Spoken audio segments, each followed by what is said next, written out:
was telling one of my eldest stepdaughter. She lives over. She was when we moved back. She was living with me, and then last year, my two boys and I, and then her and her fiance and my grandkids. They moved over to Tualatin. Okay. So I was just talking to her an hour ago. Just some other stuff, and then I told her about. You tell her about this? Oh God, what'd she say? She was, be careful now. These things go, And I said, yes. And I went, no. And I said, I'm sure can he edit anything if there's anything that. And he says, what? But she's still that stuff. She was telling me, be careful of how personal I get and how much stuff information I give out. Did I send you a link to one of my older episodes for you to check out? I feel like I did. Not recently, but a while back. But you've seen them. I've seen Jake. Okay. I've seen Jake, Okay, Heather. I did Elena also. I did Laura. Laura. Saw Laura. Okay. I learned a lot with Laura. That was cool. She has a great story. Yeah, she does. Yeah. Yeah, she does. And she has a great voice because there's still enough of the accent in there that it's just it's like a pleasure to listen to her. She could read the phone book, and I enjoyed listening to her talk. Yeah. With her father being did she say she speaks 3 languages? I think so, because too fluent. Right. I mean, she was it Portuguese or French?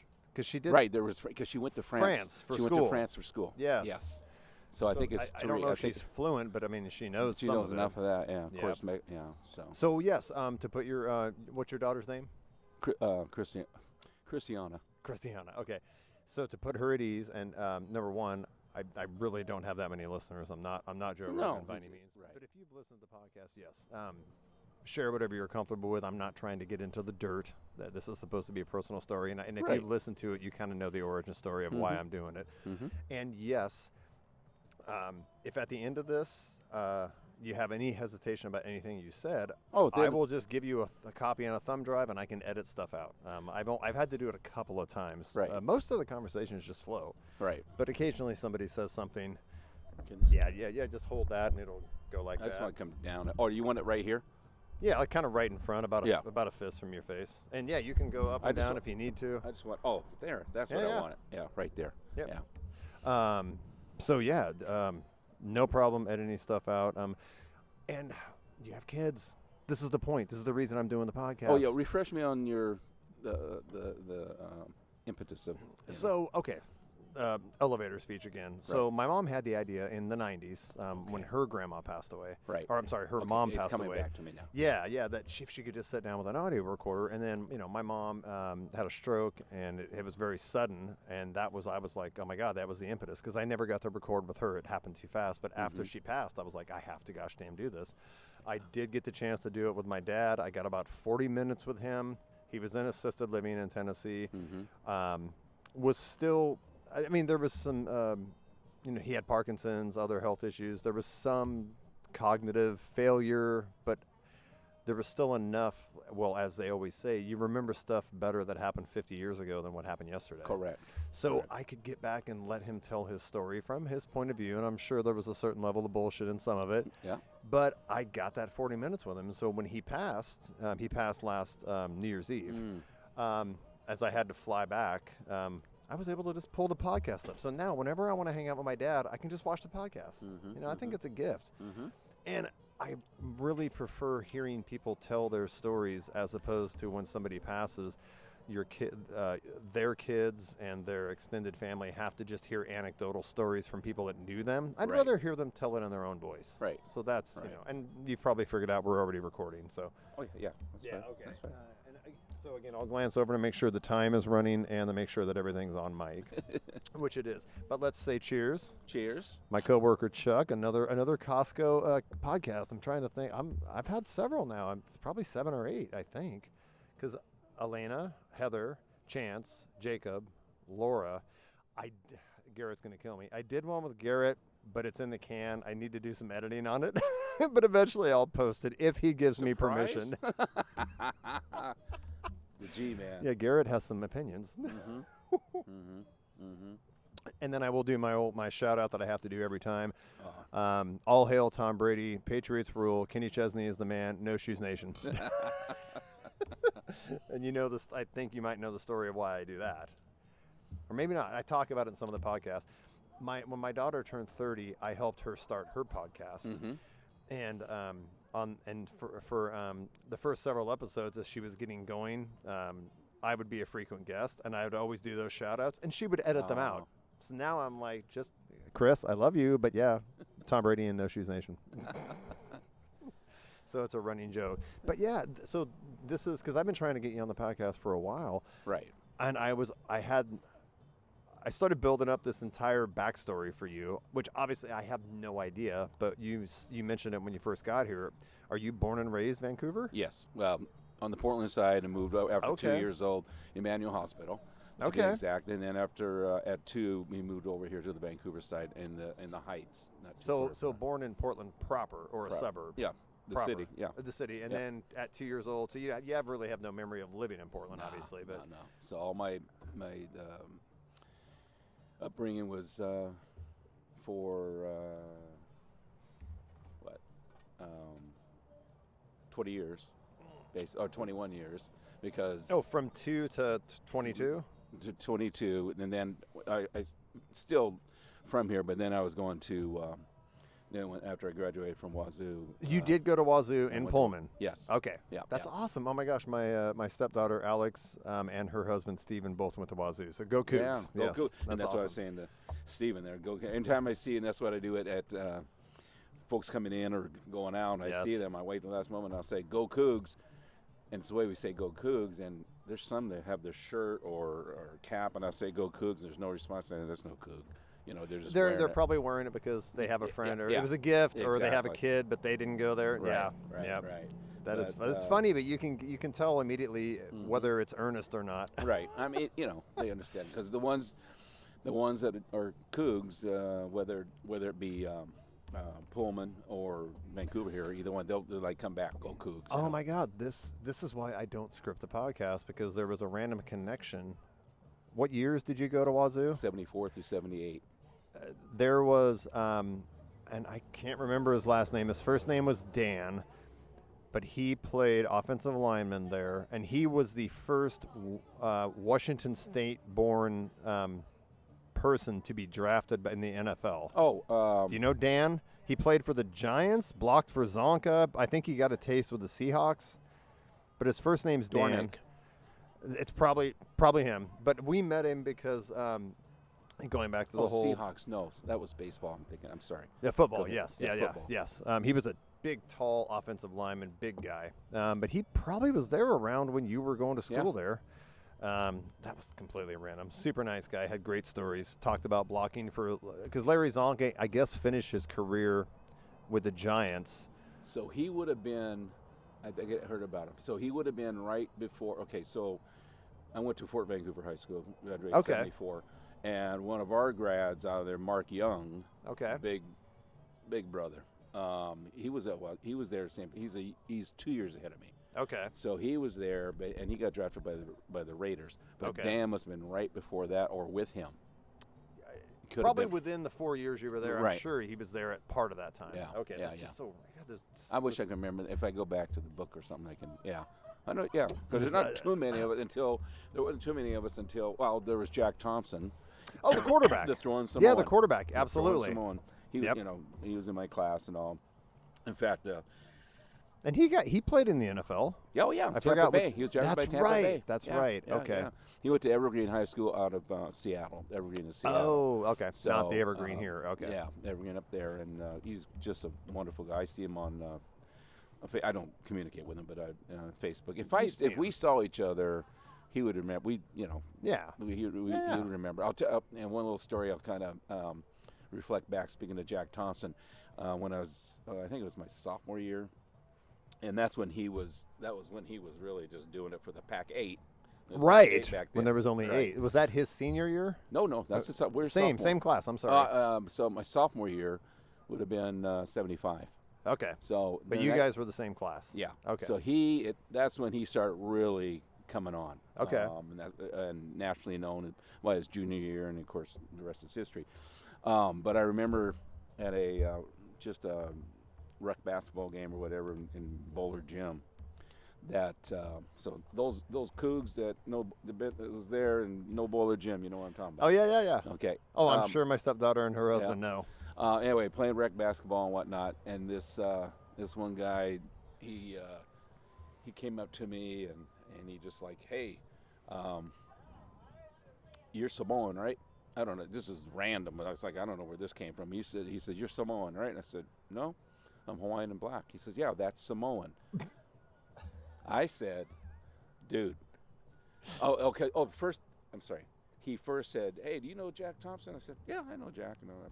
He said, so yeah, you're Samoan. I said, no, I'm black and Hawaiian. He says that's Samoan. I said no, and there happened to be another Samoan brother down on the sidelines. Okay. And he, anyway, so this other kid, he says, I said, hey, you go down there and tell him the same thing and see if you come back. Happens. See if your face comes back the same way you talk to me now. That's exactly what I said to him. Oh my God. She's like, that's an insult.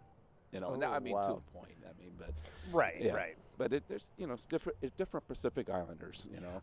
So. Yeah, and they get. I mean, it's important to them. Right. Oh yeah. Absolutely. Yeah. So Wazoo went to high school, all through high school here, went to Wazoo, and then after. Oh, by the way, siblings? There were 5 of us. I was the eldest of 5. You were? Yeah. Or you are? I'm sorry. Okay. Well, there's 4 of us now. So there's 3 boys, 2 sisters. Okay. And 2 sisters were the younger of us 5. Okay. And so one of my sisters, Haunani, she passed away. Gosh, it's 2008. Breast cancer, that nasty stuff. Oh yeah. You know, Yes. So, just a beautiful So now soul. you still have 2 other brothers I have and 2 a brothers sister. that live here. One's in Portland, one's here in Vancouver, and Okay. then my sister and her husband are up in Tacoma. Okay. So in the area. yeah. Okay. But speaking of the sister Haunani that passed away, Jeff Brotman hired her right out of Seattle U. Who? Jeff Brotman, the original Costco founder. Him and Jim were the 2. Are you talking about Costco? Oh, okay. You know what's so? The administrator. I feel terrible because home office. I went to that leadership training, Mm-hmm. and they went through the whole history of Costco, but I didn't retain that name. But so she was like a founding employee at the original Costco. At headquarters. Oh my gosh. She wasn't there very long. She ended up going into teaching. Okay. That's what she always. My mother was a teacher here in Vancouver, and she wanted to go into teaching, but she out of Seattle U. That was one of her first jobs. She was Costco when we first. She's like a founding member, a plank owner as they call it. Oh my gosh, that is so. Yeah. So, I mean, we'll get back to it. How you had you worked for Costco before your most recent when I first met you? Okay, you had other. So we'll get to it. Okay. Yeah. But so after college, 4 years at Wazoo. What's happening? Then I went to my first job was with during the summers during high school. In the summers, I did like 3 different jobs: restaurant. Well, besides playing all the baseball, baseball's been my life. Oh, but, so you were totally in baseball through high school, and did you play at Wazoo? I went out. I tried to walk on. Okay. I didn't understand politics of that stuff back. Right. They don't have all what my boys now that have and all that kind of stuff. But you're a baseball guy. That's your sport. I made it through went through the spring. Through the fall, but it didn't. And anyway, Okay. it didn't work out. But So- after college, and then after college, so I got during the summers, I was working at so I had a restaurant job, some other miscellaneous thing, and then the Camas paper mill, which was Crown Zellerbeck at the time. yes, I remember So I was that. doing that. I preface that because the HR manager, he come in touch with us college kids, like, hey, what do you want to do? Where are you going, and all this kind of bit. And I said, I want to go into sales and marketing. And that's what I'm majoring in. It was. That's what you went to school for. Yeah, it was business administration, marketing. Okay. And he says, okay. So he told me about Jim Williams was his name. He told me about Zellerbeck Paper Company, which is the distribution arm of Crown Zellerbeck. Okay. Crown is the corporation, and then they had various other companies Okay. under its umbrella. Okay. Okay. And so Plymouth Zellerbach and the Northwest Regional Zellerbach headquarters was right there by the airport. Oh, okay. It used to be a big old orange sign you can see and everything right off not Marine Drive, Columbia Right. Boulevard. Right. Okay. So anyway, one thing led to another. Did an interview. This is during my senior year. Okay. Of college. Yeah. Okay. Yeah, in the fall. Okay. Before graduating, and was able to interview. Got to go do that. Next thing I knew, They said you're going to come on board once you're done in June. So I already had a job before I graduated.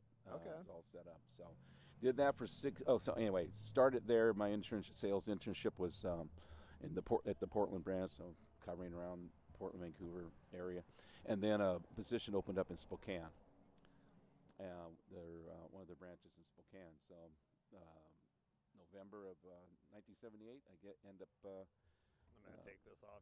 It's not windy. We don't need it, but that'll make it pick Oh, up better. okay. November 78. Said, okay, we're sending you to. I did 6 months of 5 or 6 months of internship, and then training and stuff, and then I got. But your position at Crown was in sales and marketing or whatever? Sales. Mm-hmm. Okay. Yeah, and that encompassed, oh my goodness, this an array of products. Paper products, food service products, packaging. Okay. That kind of thing. So I did that for 6 years.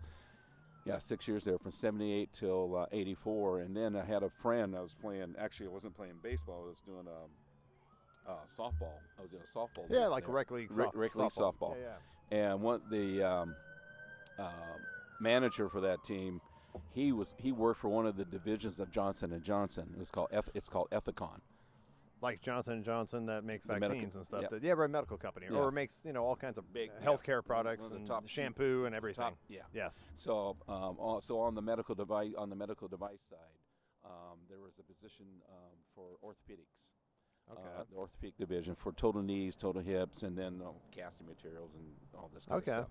So he turned me on to Wayne, bless his heart. He turned me on to his recruiter, the guy that recruits for Johnson & Johnson. Got one thing led to another, and there was a position. They wanted to open up a new position in Spokane. They had the Seattle guy covering Spokane, but he couldn't get over here. I mean, that's a long trip. And it's so busy. Right. He had the major hospitals in Seattle. So anyway, so I got hired, did that, and boy, talking about a whirlwind. Within, let me see here, basically in 18 months, I went from Spokane to Seattle to L.A. With Crown. No. This is Johnson & Johnson because I did after. Sorry. Yeah. So Okay. after 6 years, then I did go on. I'm sorry. So that's why you went to Spokane was Yeah. for Johnson. No, Spokane was I'm the missing paper the story. company. I'm sorry. Was right. Zellerbach paper. And how did you get connected with Johnson & Johnson again? My friend that I played ball with. Got it. He worked for Johnson & Johnson. Okay. A division of it, and he basically just said. Oh, he was too busy dealing with Seattle. Not him. He was saying you just need to be. Wayne just says. How much money? This is how it went. He says, "How much money you make with the paper side, with the paper company?" And I told him, he says, "No, you can get double with Johnson & Johnson." So he turned me on to his. He had a recruiter that he always referred people to. Okay. And there turned out there was a new position opened up on the orthopedic division. In Spokane. Okay. And what I meant about the Seattle guy, the Seattle orthopedic rep was covering it, but it was just too much work. I mean, too busy for him to get over here. So I started the Spokane Johnson & Johnson Orthopedics with the total knees and total hips. I had Montana, Idaho. And, you're I'm so sorry. animated when you talk. I do. Keep going back There's and that. forth. I don't know. I think I got Italian in me somewhere. This is so. I know I do. I'm a. It's so funny because I watch like Rogan's podcast all the time, and there are some guests where he just has to constantly remind them, pull the mic a little closer. Yeah. Sorry about that. No, it's all going to come through, but I definitely don't want people to eventually like fade your out. daughter. Your daughter's going to listen to this, I'm sure, to see if I screwed you over. Oh no. I'm kidding. I'm totally kidding. Christiana. Yes. Yes. But it's I have noticed that, and this is a weird thing. Sorry, I'm going to go back to your story, Yeah, but it's yeah, a weird thing where I've noticed because I have the first several episodes on Spotify, but I dropped that because it wasn't worth it because I want to use video and YouTube is free. But I've noticed if you're trying to listen to it in your car when you're driving, you really have to turn the volume up because Right. I'm not a sponsored podcast, but I've gone back and listened to some of my older podcasts, and all of a sudden, it's almost like you have to let it set in YouTube and process for a while, and if they deem you worthy, all of a sudden, I just listened back to one, forgot which one it was, and all of a sudden it was like, oh, I don't have to turn it up. The audio quality goes up. Oh, okay. But initially, that's why I'm always adamant, like, just try to keep it close to your mouth so everybody can, because I don't want them to have to max out their volume with the road noise and all that. So yeah. anyway, No, I got you. Spokane, Seattle, and ended up in LA. Yeah. Johnson & Johnson. Yeah. And this was, I'm assuming, career choices. Yeah. And everything was everything like a promotion opportunity, or just they just needed you there. They just needed me there. So what happened with this when I was actually how I ended up in Seattle is because the Seattle Johnson & Johnson, my counterpart rep, he got promoted. And his spot got open. His spot open, and so they went back to the old format where I had everything. Where I already had Spokane, so I was back to I had Seattle. And then you're had supposed Spokane. to deal with Spokane. Yeah, which was fine. But majority of my time was in Seattle. So yeah, he got promoted to excuse me, the corporate office back in New Jersey. That's where they're based. That's where Johnson & Johnson's based at. New Brunswick, New Jersey. New Jersey. Okay. And then what led you to SoCal? What had happened after 6 months there, they said we're going to redo our model, redo our sales format and what we're gonna sell and everything. And so the total knees and total hips, a lot of those at that time in the industry, there were a couple key companies. When you say knees and hips, this totally is like hip replacement and knee replacement Correct. stuff. Okay. Yeah. That's what your company was Calling on- developing and selling. Yep. Okay. And calling on orthopedic surgeons. Obviously. Yep. Okay. Yep. Not calling on, but working with them, the hospitals, staff, and all that kind of bit. And then the company, our division, the orthopedic division, decided to take the implant segment and turn it over to distributors, independent distributors. So it's like they're outsourcing. Yeah. Well, what's it called? 1099 independent reps. Oh, right. Who So are not they're employees? Yes. Not employees of direct employees of Johnson & So Johnson. you don't have to give them benefits. Yep, and that's they what have it to is. handle their own But taxes. But that's right, and that's all they did though. The implants, or they're not just that line. They had other medical device lines and stuff. But one of them was the total knees and total hips. We call it total knees. And Okay. total hip. And so we gave that to this other group, but we still us direct reps had the soft goods, the casting, all the plaster cast. That was us. Okay. And then the fiberglass cast. Right. No, I'm old bandages, enough to remember all this that stuff. Yes. Right? Yes. Which you never see that now. Just, soft goods. So basically soft good side of that business, which is huge, and that was sold to the distributors of ours. Okay. We're the manufacturer, and then go to the distribution right. company. Big ones. And so what had happened when they changed that, went to that format, there's a Portland rep. They reduced the sales force then when that all happened. Okay. Not that much. And hang in here with me. The Los Angeles rep, who had the implants and everything, he did not want to give that up. So he started up his own 1099 business and kept the implants. He wasn't a direct employee of Johnson & Johnson anymore, but he obviously knew it. So, Bernie, bless his, I remember him. So he did that. So that meant what I was about to do in Seattle, which I did do for a little bit, just that soft goods segment. They had no one for LA. Oh, okay. And so that opened up, And my manager, who was based out of Dallas, he had nine of us. And he said, Chuck, L.A. opened up. I know you just got over here to Seattle. I've been about 6 months. Need somebody down there. I want you to be down there if you choose to take it. If not, we'll just say hasta la vista. And at this point in your personal life, are you in a relationship, or do you have any? Good question. Okay. I was in a relationship, and it was now my ex. But, and again, don't share anything you don't want to. Now my ex, wonderful, wonderful person, and who's the mother of my eldest son. Oh, very cool. Well, shout out to her. Yeah. She was, and I met her in Spokane. She was originally from Spokane. And so that came up.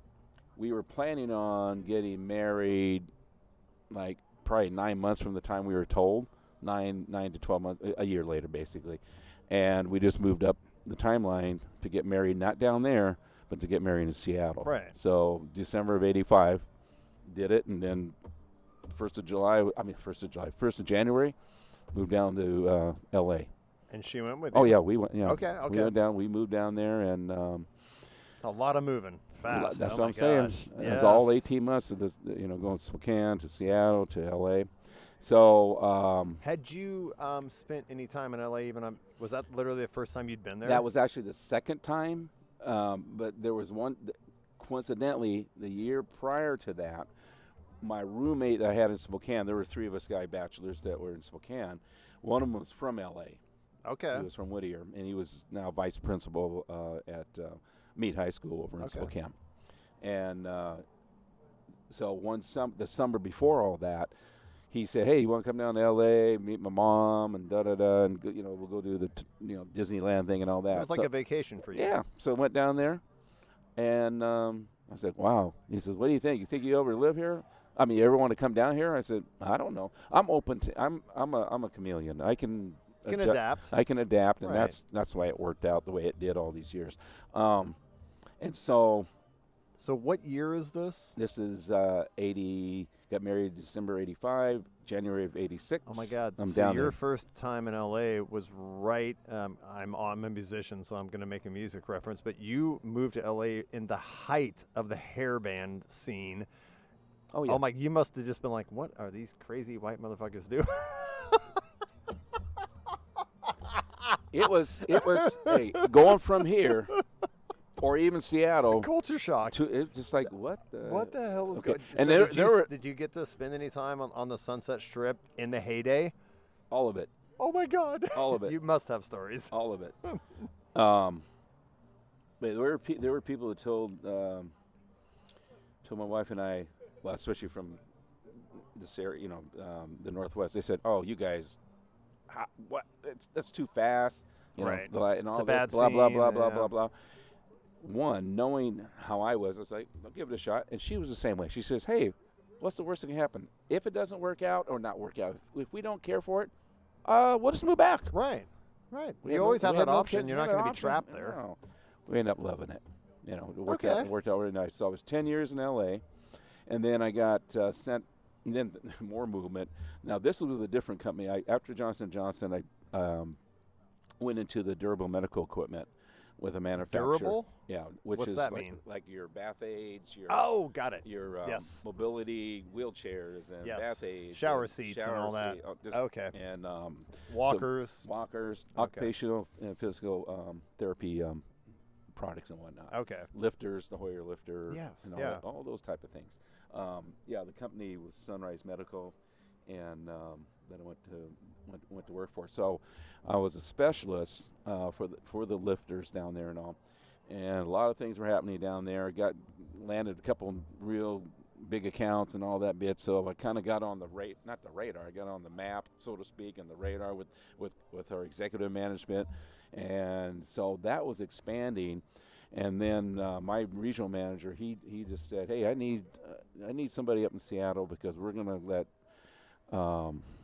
the rep up there, I forgot her name, doesn't matter, but she's going to move on to some other, get out of the Right. business." Okay. So another opening comes up. He says, "I'm going to send you back to your home area." Okay. And it's going to be in Seattle. So ended up there. This is 95. This is About. 95, exactly. Yes. I'm actually listening to you. Yeah, this is 95. That's exactly when it was. So So 95, actually July 96 Okay. is when we moved up. So anyway, did that. That ended up being 3 years because then I got promoted into product management with the company, and so that division was in with Sunrise Medical still. That division was in San Diego. So that's how I ended up in San Diego. So 3 years in Seattle and then back So down. it's L.A. 10 years, Seattle 3 3 years, and back to San Diego, and which back is to a San beautiful Diego. town. Oh but- yeah, yeah. Oh my. What is going on? Okay, so are you still with the wife? Oh yeah, yeah. Okay. Oh yeah. Okay. Oh, she was. What was she? What was her She's career? all for it. Actually, she loved the idea of going back. She wanted to go to San Diego more so than I did, even though Okay. it was a promotion for me. You know, you get settled in something, and I Yes. in Seattle things were. We had a new house and just the landscape, everything was just the way I wanted. You And just to, got it settled. and to be honest with you, once you're in, it's like say in sales, you have a territory and you get it up and right. It's your own business, basically it's your own business. right. And I got it going just right. Where honestly, I didn't have to. Didn't have to. I did work 5 days a week, but maybe 3 days But out it of was it. a good It was good work-life enough. balance. Yeah, exactly. Yes. It was just right. Perfectly well Yes, said. yes. Well stated. And I was like, and then when again my regional sales manager, he got promoted into the product management side of things, and so, and I was one of you have somebody who's always backing. He says, Chucky, actually my nickname with him was Chuck E. Cheese. Of course. He says Chuck E. Cheese, I need you. He actually he did this. He talked to my wife first. Smart man. He talked to we all knew everything, Yes. so he yes. talked to her No, that's first, smart. and I went, oh no. Because She wanted to go. She wanted to go. Oh, so she wanted to he go. probably knew if he gets her on board. Oh yeah, oh yeah. So I went, oh boy, okay. But I thought this is a good opportunity, and So you know. down to San Diego. This would have Down been to San Diego. 99. 98. Yep, 98, 98. 99. Yep. Okay. That was 95. My apologies. You're right. So No, that was 3 you're years. fine. You're right, because it was 95 to 98. Okay. Because what happened in 98? Oh, so in 98, let's see, we're there for 3 years there. And then there was a big corporate management Upheaval. upheaval. The CEO, original founder of Sunrise Medical, he retired. Whatever. Okay. So they brought a new guy in, new person in. He's from the auto industry. Automotive. So no Automotive experience. he was with Ford. So no but experience management's in- that. well, But to I an extent. guess, But he ended up learning. He was good. He got in the field and Okay. picked up on a lot of things. So anyway, he did it. But of course, when you have the top dog doing that, he's going to bring in his people. Right. Or keep who he feels from within. He's like who That he can work And with. so or he I lost values. my guy. That regional manager for sales, who ended up being my regional manager for in the regional for the product management division. He was one of 9 VPs in the company. They were just top heavy on VP Okay. on VP. So he got whacked. He came out okay and everything. So I lost my backing. And then the president of our division, so both of those guys, they really backed me. He didn't care for one of the CEO's lieutenants. They used to butt heads and whatnot. Okay. And so he left. I'm by myself as far as. Ooh, right. And so I had people, the other offices and people I knew, it's like, what are you going to do? I said, I was going to hang in here. No one said anything. Even the HR person, she kind of said, I don't know what's going on, Oh man. But I said, I kind of wondered. I said, something. She says, no, your name hasn't come up for getting whacked or anything. So, okay. and then, thank the good Lord, he was watching over. He was looking out. Because one of my other sales managers I had when I was in the Northwest, real good guy.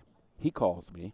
These opportunities, just all of a sudden, he says, Marie, the San Diego rep, she's leaving us. She's going into another industry.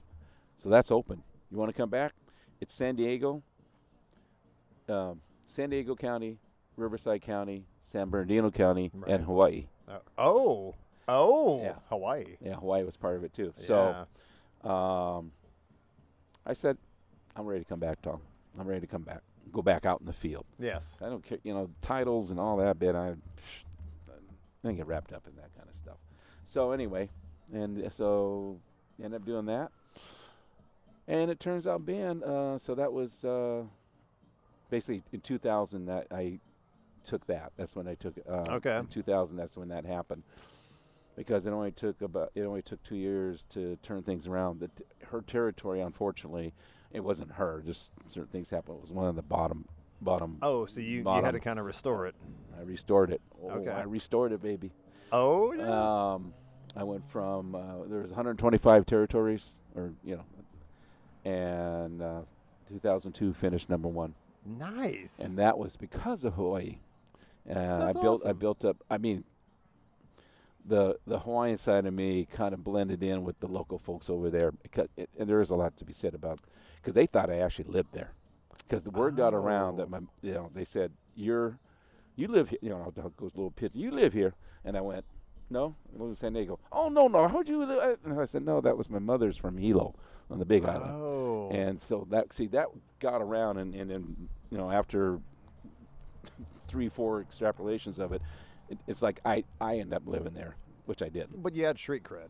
Yeah, I mean, yeah. yeah. And you were relatable to them. And I, the way I carried myself versus Yes. my competition, they were, Yes. they were just, whatever. We'd rather deal with you. And Yeah. that's what it turned out to be. Seriously? Yeah. And I'll tell you, the biggest thing was an opportunity. One of my clients, he was based on Kauai, on the island of Kauai. He had a one of his businesses over in Guam. And he says, no one goes to Guam from any of you guys. None of you people go out there. Oh. And I said, So it's an untapped market.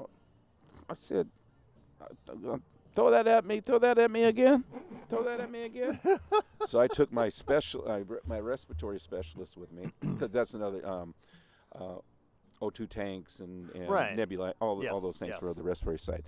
And so because Bill, my good friend, I would take, for my Hawaii trip, I would take our various specialists with me as a Okay. team. Not just, I represent the whole package, but I'd like to have a little boost with my specialists in there. And that's Right. what they did. There was about everyone was fighting, I want to go with you. I want to go with Is you. it almost because when it comes down to technical questions, you want to have the specialist there? Yeah, I mean, I know General Ball, But it's a nice they. it's a nice way to close the sale if you have somebody that knows what Amen. actually the fuck Amen. they're talking about. Amen. Okay. Yep.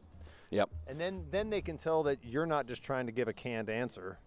Yes. Like, I respect you enough. I Yep. brought a Yes. technical guy. Yeah. And man, we turned it around. I ended up.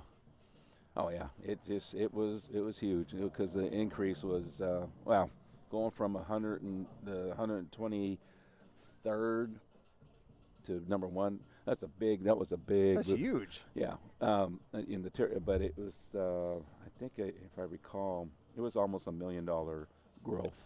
Oh my God. Yeah, there was a lot of power chairs, power wheelchairs. You're still based out of San Diego, but you're dealing with all these areas. Yeah. Oh my gosh. Yeah. How long did that run kind of last? It kept going after, because I ended up. So, you ready for this? I can't wait. I'm telling you. I'm fucking speechless. Oh. So, word gets around. I mean, you just keep your nose clean to a point. Don't burn the bridges and all. Is this where you're about to share something you shouldn't share? No. Oh, okay. This So all, Christiana won't be upset. No, Okay. no. I'm Not thinking at all. about you. So, just after that, usually, let me preface this, that usually after, when opportunities come up and whatnot, good ones, I mean, really, Right. really nice ones. Whether or not it's a fit or not, it's like I wasn't looking. And it's amazing when you do look for it. It's like, I'm getting out of here, I'm going somewhere else, and you look for it, and just how hard it is. I mean, how Yeah. long it takes and If everything. you're actually trying, But this one, I wasn't looking for it. I'm fine. That was number 1. It's all set. but the right opportunity fell in your lap. Yeah, had a recruiter from Johnson & Johnson, a new division of Johnson & Johnson, Okay. call me because he heard from a couple of people that were getting pulled from Sunrise Medical Okay. that were going on board. They just put my name out there. Okay. Somebody was looking out for you. Yeah, they put my name out there. And so that recruiter called me in. It was, that recruiter, we talked, and he says, "Yeah, come." And this was like 11th hour kind of thing, because when he called me, I remember I was driving. I was on the road somewhere, and I was driving, and one of the Stuck in traffic. stuck in one of those freeways, and he says, "I need to know you can come in tomorrow." I said, dude, I literally 11th yeah, because hour. they were about ready to close because they were pretty much done with their recruiting on this. It had been going on for 6 months already, and it was a tail end. And so one of my managers that was going over there, is the one that brought my name up, and also they got a hold of me last minute. So anyway, went and did the interview. One thing led to another. Got hired. So, and the Sunrise Medical management was like, you didn't even ask us to compete. You didn't even give us a chance to match. well, no, it's probably what they're thinking. Correct. Right. But my point of, and I was happy. I was absolutely happy over there at Sunrise. I mean, we're the family. I'm still in touch with a lot of people. We're all. It was such a close. Our competition wanted to come work for us. Wow. People. It was a great time back then. Anyway, and the number one reason was that division was coming out with a specialty wheelchair, if you may, but it's a mobility device. It was called the iBot.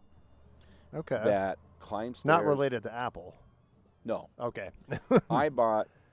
It was called the iBot chair or mobility device. The technology in the Segway scooter. Yeah.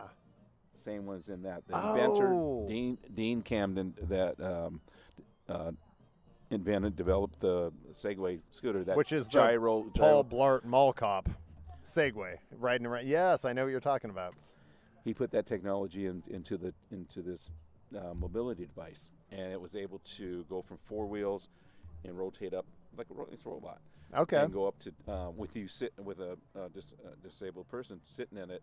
And so I got to get up. I want to move around and be up a little higher on 2 wheels. Okay. On 2 wheels. Okay. So that's what it was able to do, and still balance you. Oh, right? And got you can it. move around and everything. And then it also climbs stairs.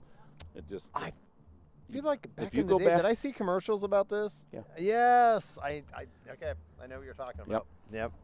So it was revolutionary. It was. And that's why I did it. Okay. That's why I was not unhappy with Sunrise or anything, and they understood that. Right. And that's why my the manager, he left. Another one of our specialists, who was another good partner, she's one of the ones that went to Hawaii with me. She went. Trying to think if there was a total of 4 of us, I think. But yeah. So it was an opportunity that fell in your lap. Yeah. You weren't looking. And the VP of sales, usually you go through a couple steps. You go through a series of interviews and stuff. Mm-hmm. And the last one's usually with the top dog. Whatever. Right. The VP, you know what the interview was with him? I It can't lasted wait. all 5 minutes. We're sitting across, he just says, "Welcome back," because I've been with him. Right. That's all he needed to know. Yeah. That's all he needs. He says, "Is it good to be back home?" I went, Yeah. It was a formality. "Yeah." I went, "Sounds like this. That's an offer right there." He says, "Oh." Yeah. He went, "Come on now." That's awesome. So yeah, that's a good feeling stuff. That lasted. Oh my goodness. 6 more years. So I was a 3-peat with Johnson & Johnson. So what were those 6 years with this iteration of Johnson & Johnson? What There were time frame are we talking about? We're in the late 2000s. Yeah. Like 2008, 2009, 2010, exactly something that. like that. Yep. Okay. And they shut down that division after 2009. What they were expecting was just sales to just Explode. Explode, which it would have. But for those type of devices and whatnot, you need reimbursement. So the distributors and all, they get reimbursed on, they would buy, this was direct to the consumer. This wasn't, and was it something that consumers' insurance companies would pay for? That's what we thought. But it didn't happen. Oh, shit. Just a little.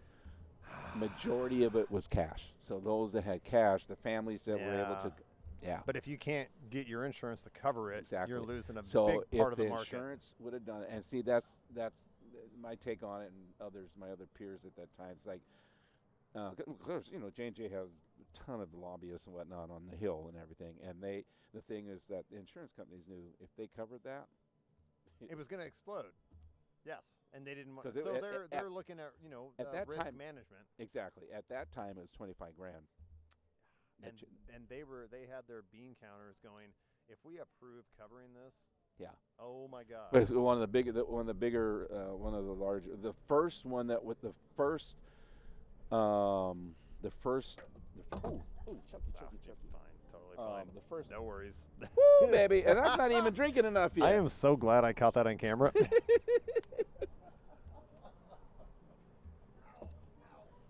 Actually, I was gonna get a beer anyway, so we can pause. Okay, pause. Yeah. And I'll get some paper towels. I am you so get sorry. another one too. Let me make sure I hit pause and not stop. Oh, and we're back on. And Chuck was, we don't have it on video, but Chuck was nice enough to clean up the mess he just made. Christiana, he's being a good boy. I'm used to cleaning up messes. Right. Once you reach our age, that happens a lot. We have to clean up messes. But I'm talking about work with all the stuff. Oh, we'll get into that. You know. But I should give a shout out. I don't remember if I did at the beginning. We are at Oli's Outpost. It's Loowit Brewing's second location over here in the Orchards area. And the manager, Jeff, was nice enough to say, yeah, you have carte blanche. As long as we don't have another event going, he's like, you can hang out here and do a podcast whenever you want. He's even letting me plug into power here, so I don't have to bring my little portable station, power station that Costco sells. Yeah, because I've never used it through all this equipment, so I don't know how long it would last. But anyway, but this is a great place too. I'm going to say the settings. We're outdoors, obviously. And, yes, and and the temperature right now. It's overcast. It's nice and comfortable. it's perfect. There's no wind, no breeze, anything right now. So and a shout out to John and Callista. So the history of this place is I used to work here when it was Northwest Liquid Gold with my friend Chris and Cass and Kendall. Then he sold it, and I got on at Costco, so I got out of the serving industry.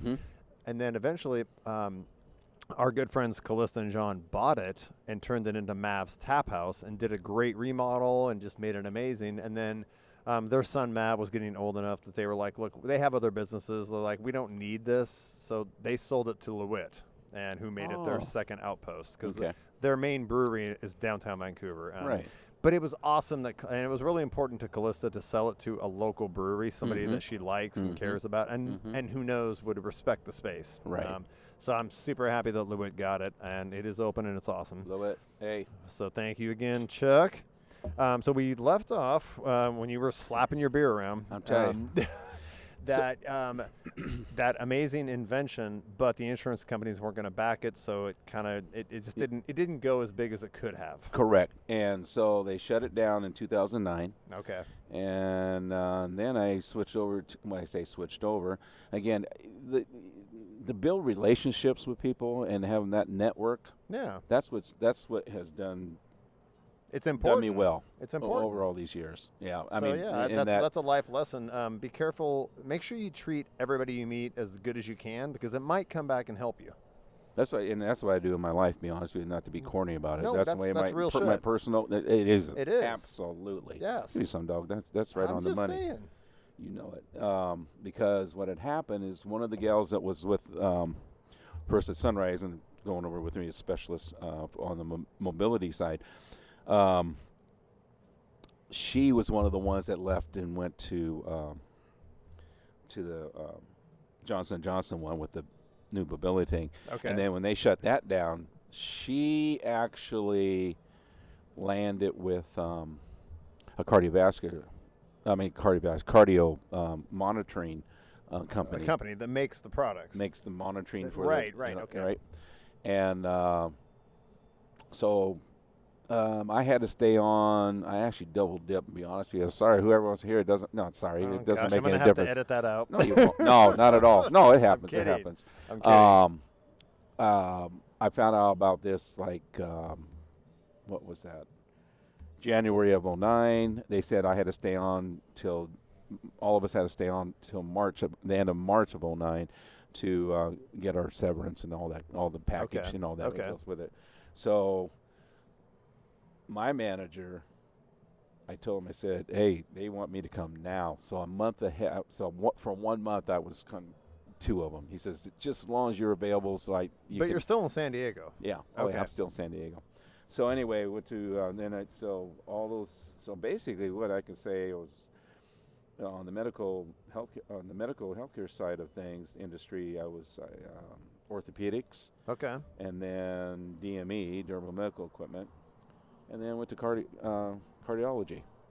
Okay. So it's almost like how do I say that, like Holiday Inn.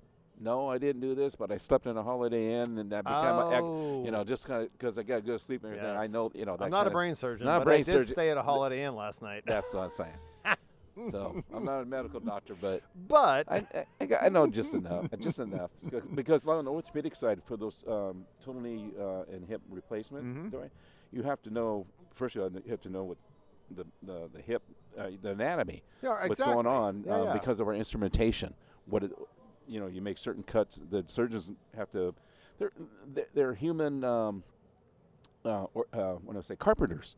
Oh, right. It's like literally. carpenters with yes. that's You're all it still is. That's all it engineers. is. You're still building. That's all it is. You're dealing with a structure, and you have to almost But have an just have to- engineering understanding of things. Yeah.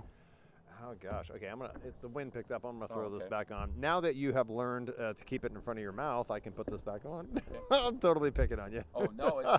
And I knew I just jinxed it about 5 minutes ago when I said there's no breeze, and I'm watching the tree. It's starting to Yes. pick up now, That's which is fine. about the right time. We're good, Anyway, though. I did check the weather. It's not the rain is not going to hit until after 9, so we Okay. should be okay. But with the wind picking up, it can affect the mic. Yeah, So. okay. And you have important stuff to say, so I want to make sure we get this all documented. got Chuck. it, got it. Learn the cuts and all that kind. Learn that stuff, and then durable medical equipment. That was on for diseases and people with disabilities and getting to know them. Because one of the things, for the layperson that is not involved with those type of things or Right. around those type of people, those folks that have those. One lesson my eldest son, I told he was about San Diego. This is like 9-10 years old. I would come home with all kinds of equipment stuff, but the wheelchairs and stuff. After a while, he'd see it because I carried my equipment with me in my van. He'd say, "What's this for, Daddy? What's this here for? And what do who's using this and stuff?" He thought it was just somebody, you just get it. And I explained it to him, and then that led me. I said, "This is an opportunity to initially educate him on the various disabilities that are out there." Right. Multiple sclerosis, MS. Yeah, whether it's from a CP, disease or an injury. right? Because it can happen both ways. Congenital or whatever Yes. Is going on. And I got thinking, what could he relate to? And there's the one if you fall and injure your spine or whatever, you're disabled at a certain level. Right. I thought, because at his elementary school you have special ed, and you have the kids with like CP. Oh, right. Okay, you see the CP. I said cerebral palsy. I said cerebral palsy, and I said that's what the disability is called. And there's variations. There's variations of that of how they act. But I said, do you recall seeing some of the kids in the wheelchair that are spastic? I started explaining how they. He goes, "Oh yeah, so and so." I said, "Let me tell you this, never," and he never did, nor would he. Right. I said, "Do not laugh, make fun, or anything of them. It is different. It does look funny maybe to you, and others that don't understand what's going on. They can't help it. It's involuntary muscle movement. Absolutely. And but everything you say and do is no different than you hearing me talk to you right now like that. Because they they hear everything. They hear everything. They're aware They of what's going process on around them. completely.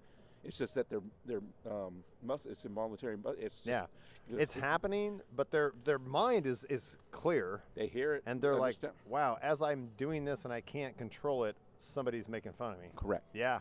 That was an opportunity for me to help. That's them a really understand it. important life lesson. Yeah. Hell Yeah. yeah. And then he goes, oh, so that's and so when I'm bringing that up is because that was another segment in my life, like with different people, with different folks and whatnot.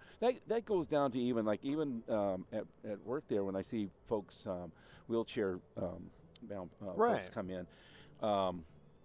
I've noticed like some of our other coworkers would oh, can I do this? Can I open? Or people that want to open the door from, oh, you know what? They don't want that. Yes, they want to be. They'll ask you. They'll ask you if Yes. something they can't really do it. They'll ask you. Other than that, They want to be able to do it on their own. that's it.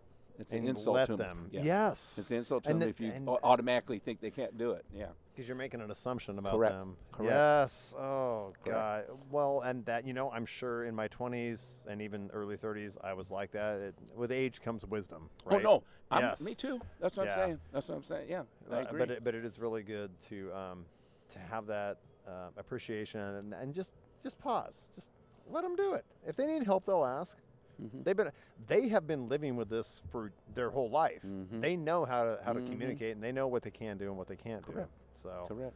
So anyway, so had that, and then on the cardiology side, that was, boy, I got thinking, wow, lot of that too. Learn about the heart, right. and which led to the diseases and there's all kinds of things that go on, which extrapolates moving on is that, and I'm here now. I'm at that older age where these things. It's kind of applicable to you. Correct. Yes. It yes. And I'm feeling it too. I know. And- I start worrying and- about stuff. And just I'll just say within my family, my mother passed away 13 years ago. Okay. Heart attack. So there was something going on, and she didn't have the Congestive heart failure type thing. Yeah, she was being monitored, but it was with the one that you just for a day or 3 days, and it records and you take it in. It's too late by then. Versus the tele, the automatic one, like instant yeah, instant feedback. And we had, and I was in that business at that time. I was in that business, and that's like too bad, because I remember talking to her on a Thursday evening, because my one of my brothers had brought her home from Peace Health, because she wasn't feeling good or something. Anyway, and it had her medication. Something was going on, and they were trying to dial it in. And then Monday she was gone. Yeah, that was Thursday. Yeah. So it was dang. That's fucking tough, but Yeah, don't beat yourself up about it. Oh no, Right, I understand. right, I wasn't even up here, but if Okay. I would have known more about it, I would have suggested. There's always the what ifs. Yes. Yeah. Right. Yeah. So so you learn about those things, and then that's another thing too. In those type of there's instant, almost instant feedback or on the outcome or in the tonality and all that kind of bit. Once somebody has they can't go upstairs or anything like that, or be able to sit down and take a doo-doo or whatever. When they get that done, it's like that's all they wanted, just to have that movement, just that much, so they can be pain-free when they that. It becomes so valuable in a way that they took for granted their entire life, and we all do this. But my dad at the end was in assisted living. When he had to have the assisted living staff, and they were amazing, luckily, because they're not all. But that's correct. Yeah. When he has to have help taking a fucking shower, how, what's the word? Humbling is that? Yeah. And at that point in your life, you're like, geez, I wish I could just get up and go to the bathroom myself without help. We're talking about dignity here. Exactly. Yeah. Exactly. So there's that, in the DME side of things, like seeing it, the mobility, if somebody's able to get around. So then that's what that iBot chair did. It was Yeah. the division that we were with, the name of the company, Johnson Johnson. There's like Johnson Johnson products, but there's usually a name attached to it relative to the products. That Okay. Yeah. So there's Criticon, there's Ethicon, there's two. At that time, there were 200 divisions. Was there a Decepticon? No, I'm kidding. I know, Did I know, you get the right? reference? I know. Give me another one. Give me another one, dog. I had to. Yeah, man. But you have all these just different divisions for those that specialty. So that iBot chair, the company was called Independence Technology. That's actually a great name. Independence Technology was the point. name They of that want division. to be independent. That was the name of that division. That's Johnson all they Johnson want. Independence They want to be Technology. able to do stuff on their own and not have to have help for every gosh damn thing. Yeah. So you had that, and I learned from that. And then when I got on the cardiology side for monitoring and all that, you'd see how it turns people's lives around. And one that still sticks with me is when one of my cardiologists told me about a recent patient of his. I mean, I'm talking back then. Right. I go in, this was 2 weeks prior to, I know who the telemarketing, the meter is going to be going to, the monitor is going to go to, because, it's going to them. And so I'm aware of it. And so I go in one day, and the doctor says, this is down in San Diego.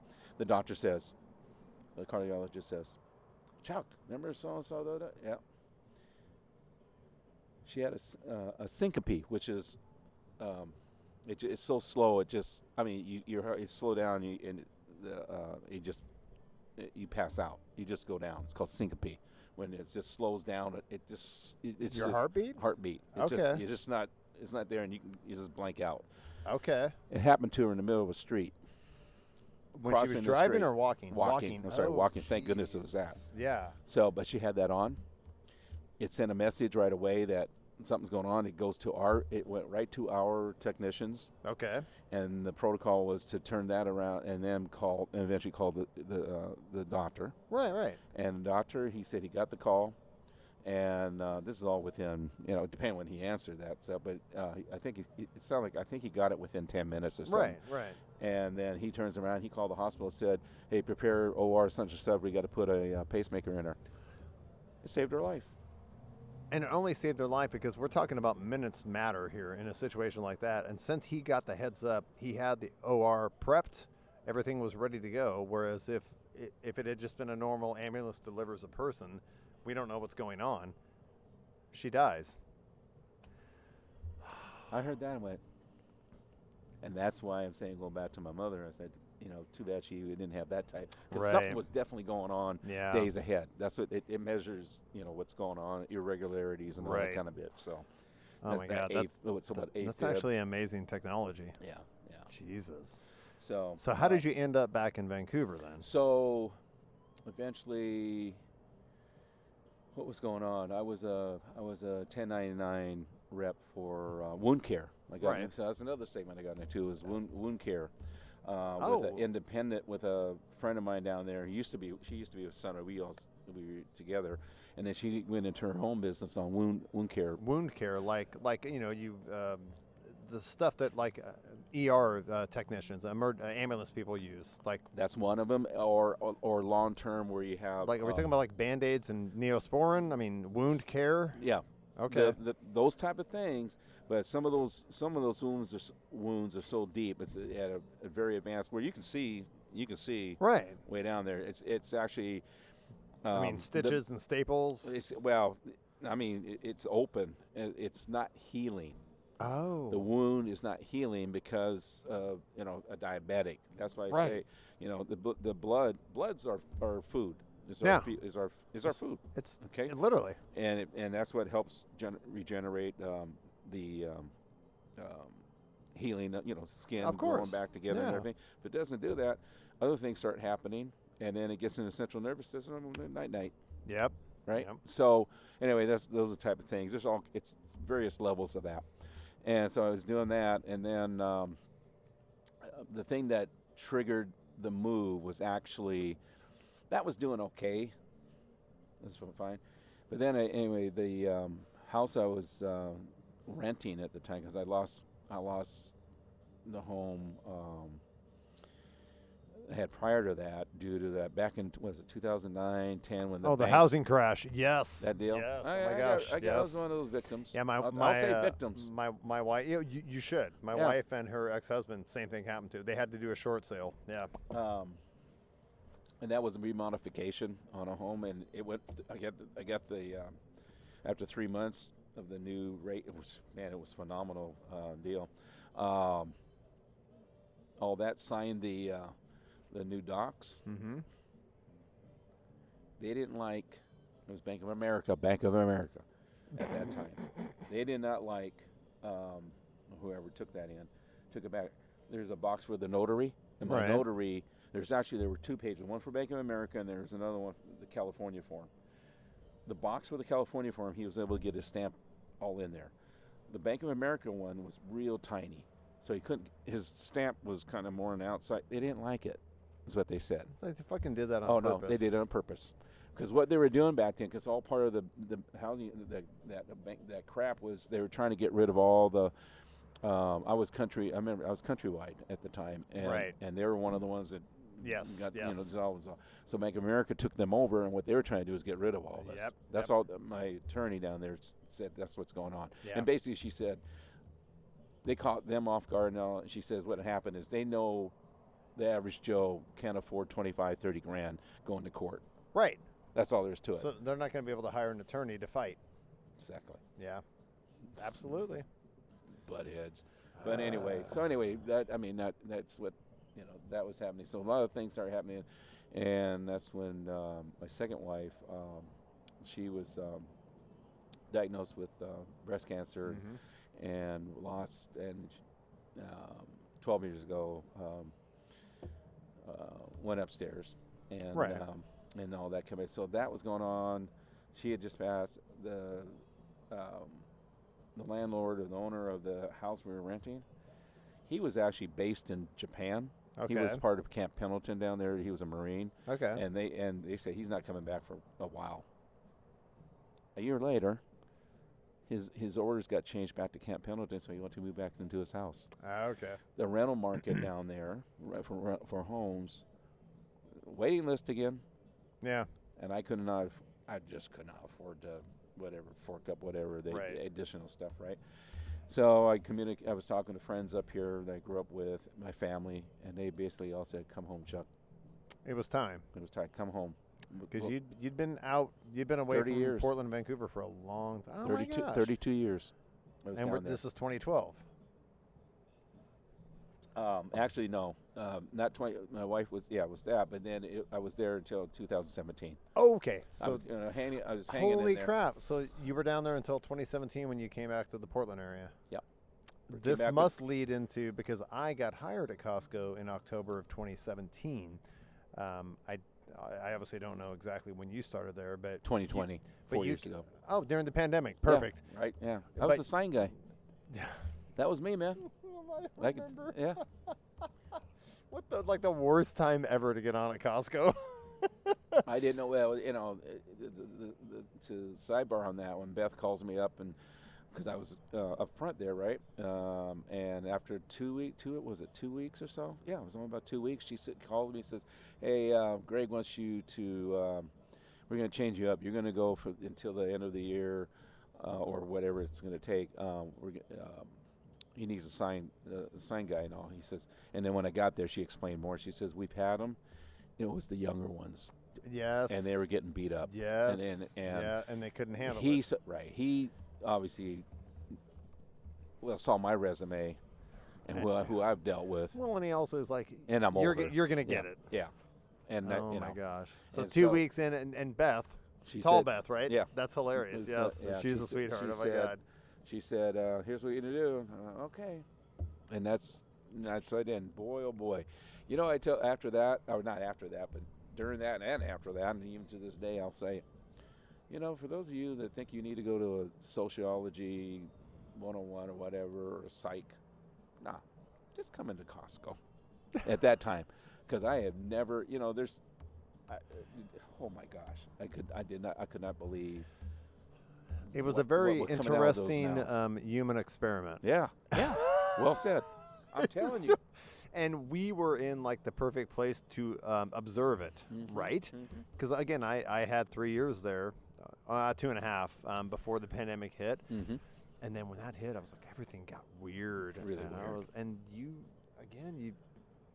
It brought out the best in some people. It brought out the worst in some people. It really did. It Yeah. really did. I really appreciate. I'm gonna props to Greg before he went over to 772. Yes. Because he backed us up out there. He did. He really backed us up. He didn't put up with. He actually, and it was so funny. I had conversations with him before he left, where he was like, "I have never had to cancel so many memberships Correct. in a 12-month period." Correct. But he was doing it. He was like, and he was so great. And I can't imagine the stress on him Oh yeah. of having to deal with these people that want to come in and they want to fight the mask mandate. And they Oh, wanna- yeah. And it's like, but he was always like, okay, you know what? I totally respect your beliefs and all that. Maybe it's just we'll just be happy to refund your membership. It's probably just a better idea that you don't shop here right now when we're going through this. And Yeah. we're going to give you your entire membership fee back. But yeah, There was some absolutely. There were a couple. Everyone remembers it back there in the deli in the meat area, where there were two guys outright just out of control, and I'll never forget. was it the mask thing, or they were fighting over limited supplies that they both wanted to Mask. buy? Mask? God. The guy was ugly. It started. I think it was happening over in the produce area because I was right in front of the rotisserie, the chicken and all that bit, walking around, and I can hear Gray coming. You will never, ever talk to me like that. You will not talk to my people like that. Yes. Give me your card right now. Oh, he went off. Yeah. He was red. You know, Yes. that Irish came out. Yes. He came out and he was going, and his guy was still going. And then the rest of the managers had to, obviously Right. He had they backup. had to have backup because it was pretty tense. And he said, "You're done. You are And I've absolutely done never here." understood that mentality, and not even at Costco, before in my life, where I'm like, people don't grasp the concept of it is a business that's open to the public, but it's still private property. So if we set standards of conduct and things you have to do to come in and shop, you have to obey them. Right. That'd be the same thing as if I just decided to throw a Super Bowl party at your house. Right. Can I just come into your living room and decide to have a party without your permission? Yeah. It's private property. It's not open. It's open to the public, but it's not like it's a government city-owned Correct. building or something. Correct. Yeah. So many people can't get that, Yeah. and there are so many. I'm gonna go off on a tangent I know. here. No, I hear it. I really feel like this goes back to the origins of our country, Mhm. how we were founded. Mm-hmm. Everybody, and it gets romanticized in the way that it's explained when you're in high school history. And God bless, I love this country. I really believe it's the best country on earth. And I think our system, the idea of it, and what the founders came up with is amazing. But you have to remember, this country was founded on a bunch of rebels, a bunch of people Sure. that came over from Britain and Europe with a chip on their shoulder. Right. And 300 years later, almost, we still have a chip on our shoulder. Why? We have done it. We're good. Yep. Stop being so insecure. Right. Right. Sorry. Do not apologize, brother. Do not apologize. It's like, 'Cause I'm it just- like, guys, just stop. We are good. We got this shit. You don't have to keep You don't have to keep comparing dick sizes. Right. I'm sorry. I've noticed that you have never cursed, and I've cursed several times in this. You know what's episode, so interesting? sorry. No, you're all right. In fact, I was just going to say two things here. One is on the Christian side. I can say, going back to, I'll say reborn, as they say, or whatever. Back yeah. with the time when my second wife became ill, Mm-hmm. and I'm just like, oh man, and we tend to kind of get away from them a little bit in a sense. Yeah, whether it's physically going to church or however we keep the Christian faith in us and all. For those that are that do, is, and then after she passes, I really needed them because people I've been a, the upbeat. I know, I've heard it's like you always when people Yeah. when I came back and some friends like I got involved with Salmon Creek Little League, got on the board and president for 3 years and stuff. People found out when they were asking, and I'm 20 years older than most of them in that, and get the background and all. When they found, because I don't go around saying, "Oh, this happened to me. This happened to me," like talking about the house, my mother and my second wife within a year they both, Right. all those type of things, right? And they said, "Man, you never know. You always," and I said, "I just do this because that's what it keeps you there." With that being said, I used to cuss like a motherfucker. And I used to I all the time, and when it I- happened, I chose to. It's like, okay, I can replace that in comedy. And you just said what you said. I've had 3 others that worked there. They apologize. Like Brendan B. He's always apologizing. He says sorry. He says something. He says I'm sorry, and I get it. I said it's all right because you know what. It fits. It's just that it doesn't come out of me anymore. Right. And that's all. And that's Every once in a awesome. while, I Well, get and to a that's certain awesome. point. But that's that. The other part, in regards to people and all, and I have these conversations like with Leslie, my Hawaiian side, I say with the aloha. There's something to be said about aloha. Okay. That's what comes out, and I try to keep that going. Like Mari, you can see that in her, but when we talk sidebar, she says, "I'm going to take my little thing and stick them," because she she's a little, anyway. She's a gangster. She gangster. She gangster. It's like, go ahead. She may be 5'1" or whatever, but But you don't want to mess with her. no. And so we talked about that, and I said, it's too bad. We do our best to express the aloha. I've always, I grew up that way with my family and my, our, friends. And Okay, it's just express the aloha. Okay, And maybe aloha explain meaning that. No, explain what it really means, because I guarantee most people don't basically know. love Okay. for your fellow Your man. fellow humans. Yes. Humans. That's it. I like To that. net that out when you ask it like that, that's what it basically boils down to. Yes. I say, however, I say, be careful, don't take advantage of it, because I've had that, Which, yeah. and that other side, we all have it. You flip that switch, that's another side you don't want to see. I've Right. told people, the only people that have seen us have been the immediate family. And I think that's easy for, Right. I have never done it professionally, like really Yes, go off. yes. And in this one, this has been a testimony with the members that come in and all. There's been some things obviously when I'm at the door, and I do speak up. And I know everyone knows now. It's like I've heard the membership folks all say, "I'm so glad you're there," because I don't, but I stay within. I keep it Costco cordial. Is what I call it. Oh my God! I just had this memory come back. Was it during the pandemic where I made the joke? Wasn't it twice that I happened to be coming back in and somebody was trying to remember that? And the second time I said, "Why is it always us?" Where we had to chase a member trying to go out without Yeah. getting his receipt Yeah. checked. Yeah. Yeah. Oh my God! Yep. I had forgot about that until I just actually had a now. guy, and there's some of our people down there. Gary was across from me on the exit side, on the receipt deal. The guy actually chessed me. Trish got on there. Manager to the exit door Yep, immediately, yes, please. yes, I mean, yes. everybody was. I just stood there.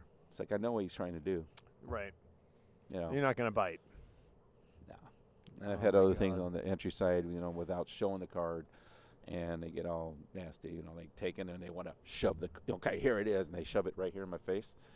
And I told that's the most infuriating thing, but I just said, I told this member, this is about a year and a half ago, I remember him doing that. First he gets down almost to Major's area, and I kept asking him, and there wasn't a lot of people, so normally I probably just let it go and get a manager if I needed Right. to. But anyway. But it wasn't crazy It was- busy with people and so coming he in. heard me. So he stops, turns around, pulls it out, he comes right up to me and just shoves it. I said, that is absolutely unnecessary. Right. And he goes, blah, blah, blah. I said, no, that's unnecessary. Because you're frustrated for me asking it, I'm only doing what is asked of us. That's our policy. You did not need to do that. And he blah, blah, blah, blah, blah. That's how I just told him that, Yeah. just said it just like that. He went on, and then the other part of me said, I don't need to be treated like, not treated, it didn't hurt me or anything, but I said, I need to get a manager on. Son was still there. Okay. Son doesn't mess. I know. So I've seen Son him. came down, told him the deal. He went and got that.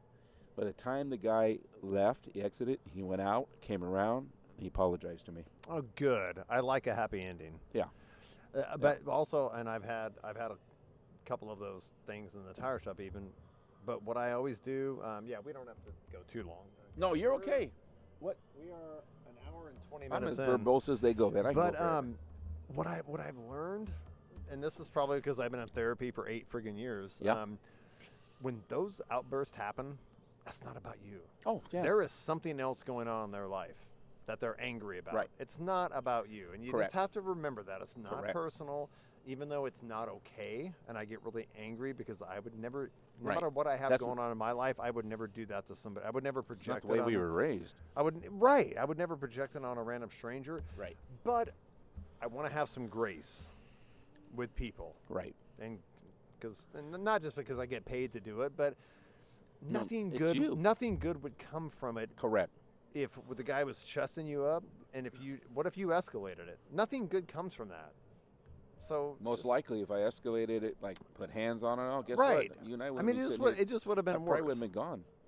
Well, of course. I would have been gone. That's one of the. But not even just losing your job. It's just like, gosh, again, it's not about you. This Right. guy, you don't know what's going on in his life, and he's got some pinup stuff, or she Right. has some pinup stuff. Right.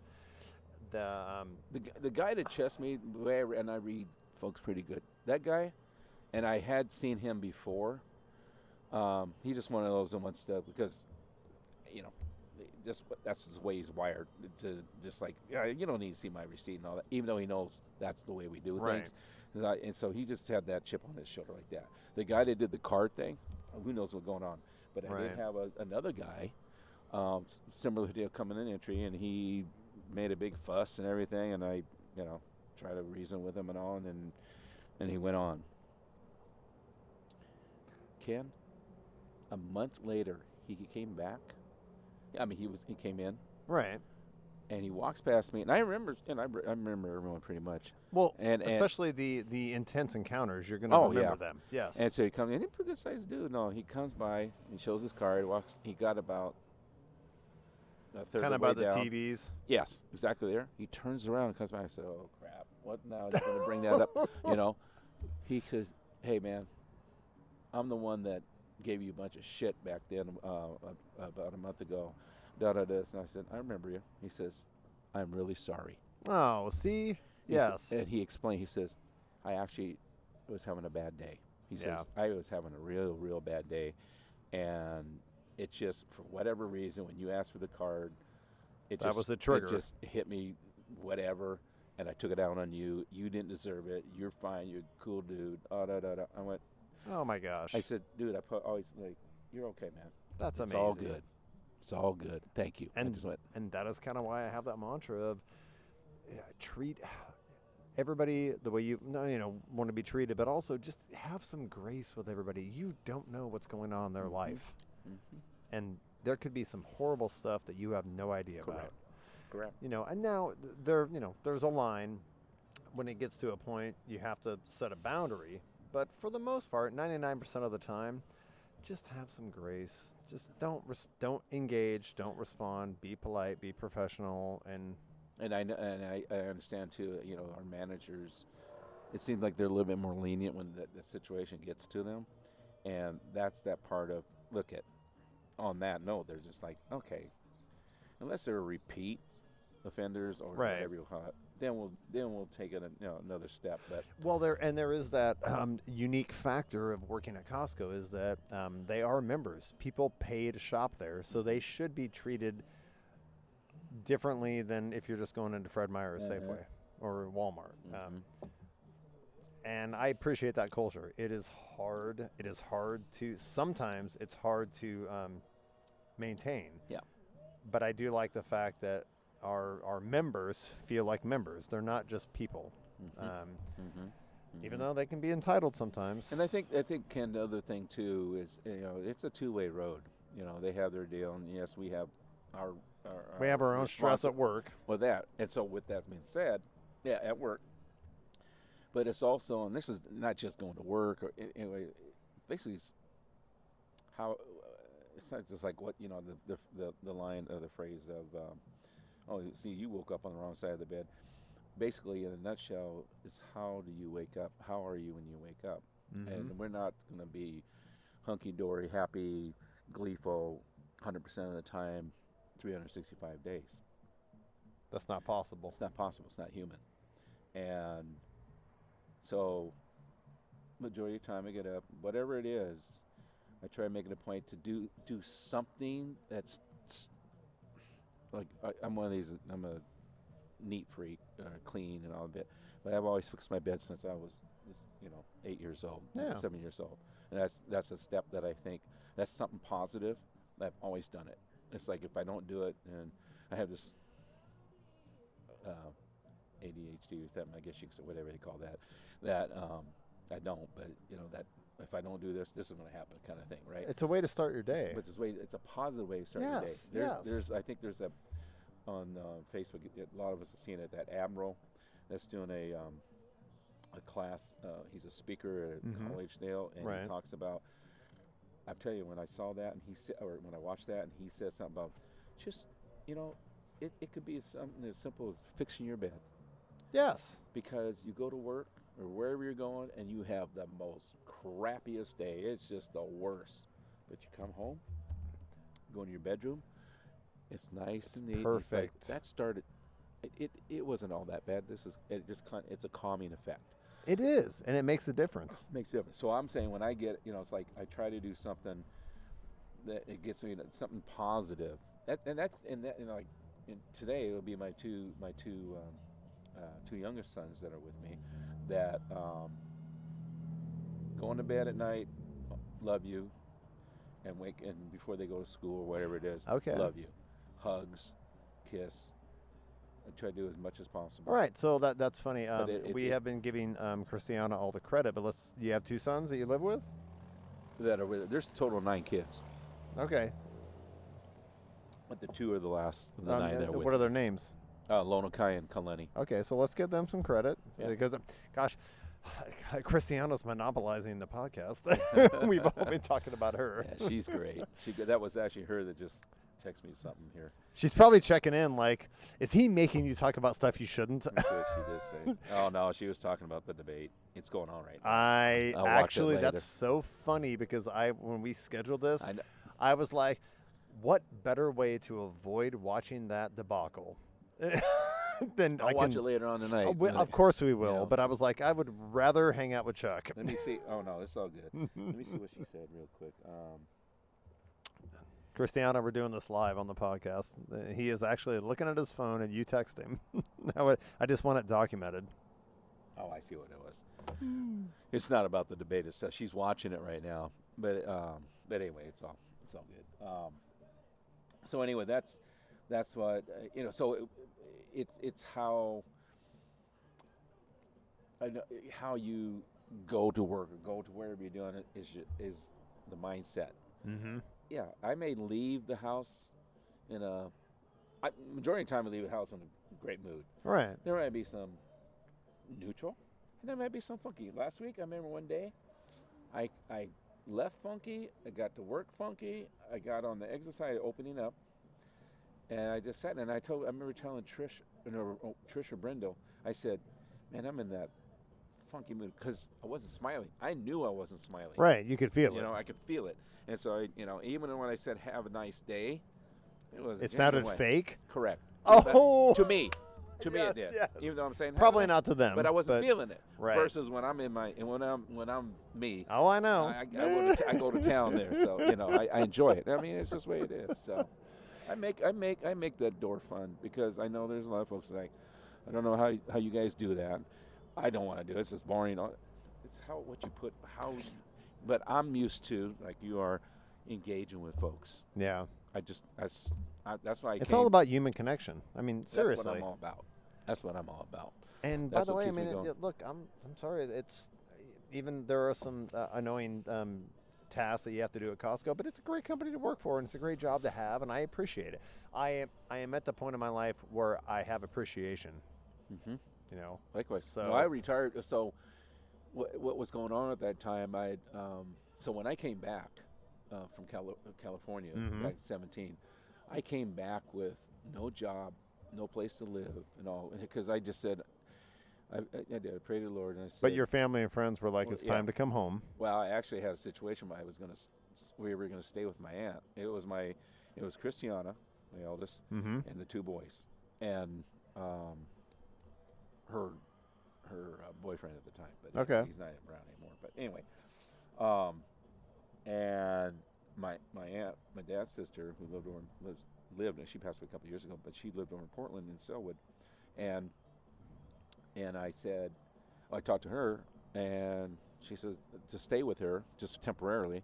She says okay, and then 3 days before we left, it was July of 2017. 3 days before we left, my youngest sister, who was her POA, called me and said, "Hey, I don't know about that because my aunt was starting her dementia stuff was starting okay. to go on. So Okay. and so she got rethinking about who's all coming and all this kind of bit, and she says I don't recommend you doing that." I said okay. So I didn't want to alarm Cristiano, Clooney, or Lona, the kids. Right, I just right. didn't want to. I said I'll get this figured out when I get there. Okay. I mean that's kind of the way I roll. Sometimes it's just like I'll get this figured out. How to use my noggin and get this worked out. Plus knowing who's here, it wasn't like, well, anyway. I mean, worst case scenario, I had enough to get into a hotel. You'd find a motel, place, right, for right. temporary, whatever. Yes. Until I get anyway, so it was a 2-day trip. I split it up Mm-hmm. from down there, so, and we stayed overnight in Fresno first night, then Fresno to Medford, Mm-hmm. and it was in Medford. I got this call. No, it was on Facebook because what I had done was on a private group, Facebook group. Right. Told peeps I'm coming back, blah blah, and all this kind Putting of the word out. put the word out, and Yeah. everybody's all that kind of it. And one of those people who I worked with in Spokane when I was back then, Oh my God. 30 years later, okay, Wow. called, said, "Hey," she lives over in Gresham. She says, my daughter's moved out now. It's just me. I got 3 bedrooms, blah, blah, blah, blah. It comes full circle. I'm sitting in my car and just bawling. I went, It comes full circle. Oh my Okay. God. I hadn't That's about talked to her anything. That is those human connections that you made I'm telling you. that come around to pay off again. That's a wrong way to say it, but No, I know. No, you know what I mean? Yeah. I mean, they, because you want to help people when you can. And you never know who might be important at a certain moment in your life 30 years later. So that's why it's important to treat everybody you meet good. Exactly. Right? Exactly. That's a mantra. And Gosh so, damn. so she took us in for a month, and it was amazing because Christiana's boyfriend at the time, he was in the construction business. Mm-hmm. My friend Kathy, her brother had his own construction company, and he needed people. Wow. Boom, he got How on. fortuitous. He got on. Christiana, a week after that, she got on with. She was going to be hired with somebody over here. Now it was just me left, right? And also find a place, but I didn't. Right. I wasn't going to. A permanent, I wasn't yeah. going to place until I had a job. So basically, we're 3 weeks, going into the 3rd week there. And that friend of mine that was with me back at Johnson & Johnson, one of the Johnson & Johnson guys, he was with one of the healthcare skilled nursing facilities here in Vancouver. Okay. He was VP of sales. He called me Big Daddy. He called me up. He goes, "Big Daddy." I said, "Hey, Scott." He says, "Sorry I didn't get back to you. I was back." He was from North Dakota. He says, "I was back from a class reunion, Okay. and I just got back, and I saw you're back and all." Right. He says, "Can you meet me tomorrow at the office? It's in Vancouver here, and by the mall." And I said, "Sure." We sit down and talk. It was a regional director for admissions and marketing position Okay. that he's been open for like months. Trying to find somebody qualified. And he said, and so he says, It's yours. It's yours. Boom. all this in 3 weeks, and then came over here, and I knew I wanted to move back on the Vancouver side, Right. and so I found a place over in Salmon Creek, and even though the income was okay, but whatever, there was I can tell the gal was, she was a representative for the landlord. She it was a what you call it, agency, Right. and she kind of like, I was reading, she was like, I said, what's the concern? She said, well, there's this and that. I said, look, and I kind of just try to qualify what's going on, and you don't have to worry. And I know it's the way you convey things and whatnot. She says, no, I'm going to go to bat for you. Okay. And it all worked out. Oh my All God. that basically in 1 month. That's insane. How 'Cause again, things work out when you're in a time of need. Yeah. Wow. I mean, people say, you came up here with no. I said, it's faith. I had to just leave it at faith. I really did. I mean, I truly mean. I mean, I know it's. I mean, some things that's just corny. That's a bunch No, of it's crap. not corny. It's No, it's real. it's just- Again, if you 'cause live your life as a good person and it'll come back to you. Of course. I just said, I'll make it work somehow. Yes. Yeah, or I'll attempt do what I can, and Right. something will work out. So And if you're willing to put the effort out, the that's universe, That's what I mean. the Yes. universe will bring it back to you. Amen. Yes. You got to put it out there. Wow. Got to put it out there. Oh my gosh, where are we at here? Is this too long? No, it's never too long. Yeah. I'm just curious where we're at. And what time it is? 7. All right. If you want to talk a little bit longer, we can. I just want to pause it and go potty again. Go potty. Okay. Pause. Let me pause. Potty. Oh my gosh. So your two boys that are living with you right now. Yeah. What are their ages? 15 to 17.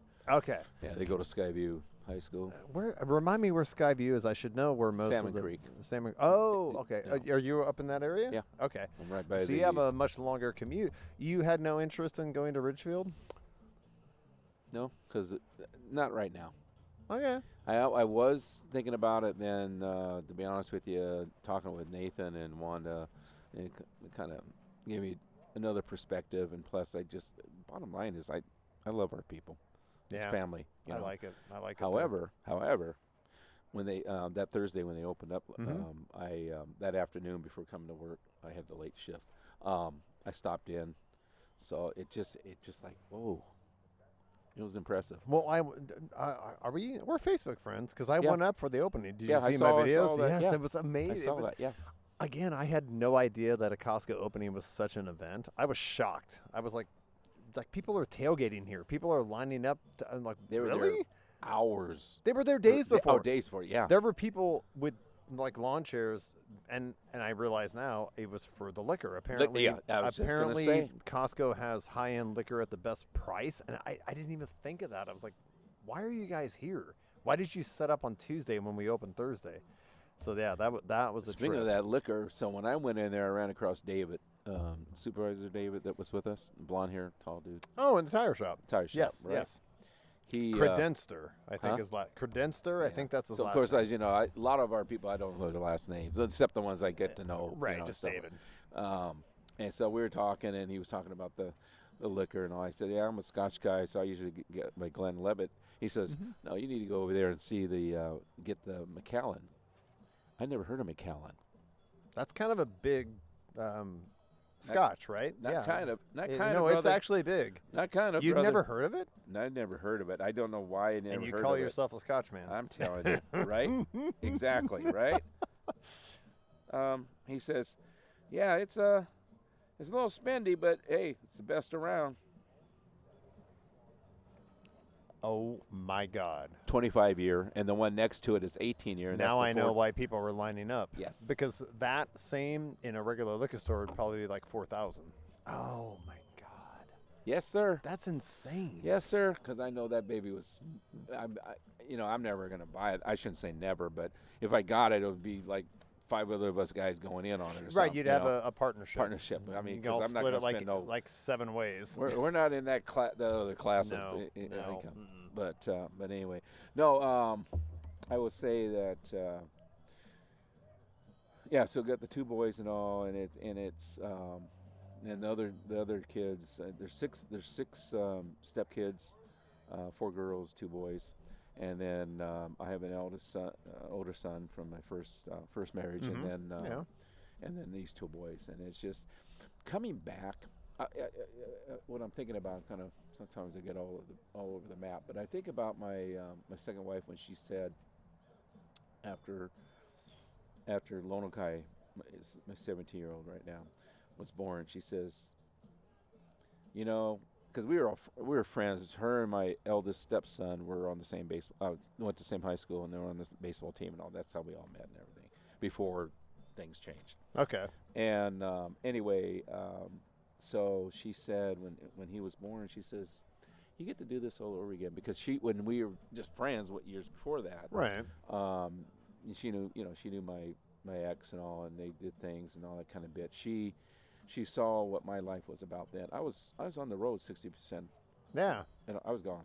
Yeah. So my eldest son, he, I mean, we did a lot of things here and there, but I was workaholic. Right. And she saw that even when we were together, our family, new family, together, and got a new place an hour north of San Diego. And I'd come home. It's just habit. Just that work ethic of, I came home and I still went right into the den and started. I want to finish up something before I ate dinner. And she came in one day and she said, "Get your ass in here now. You got family. Yes. You can get back to that shit later." Yes. Spend Okay. the family time. Yeah. Yeah. And that taught me. So that was one thing. The second one was, I remember how it was, with your family and all. And not to say I know Jonathan was all fine and all, but you get another chance here with Lona Kai, and this was before Kalani was born. It was 2 years before, and basically she says you get another chance, because I know you probably didn't get as much time or spend that much time.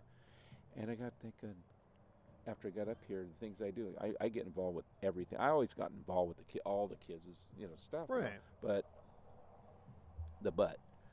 here, the Little League, I got involved with that one with them and all, and coaching, because I really wasn't planning on coaching again and all that kind of bit. I just wanted to sit back.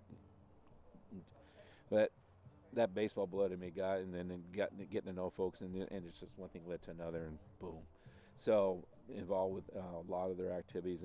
They have travel ball during the summer, and do what I can to get to all those and other events and all that bit. And just like I said, just take more time as much as I can with them. Isn't it kind of funny how as we age, time becomes more precious? Oh, big time, right? Big time. And it's again, when I say the two-way road, that's for them as well. Yeah. So when you all see this podcast later on, brothers, I love you.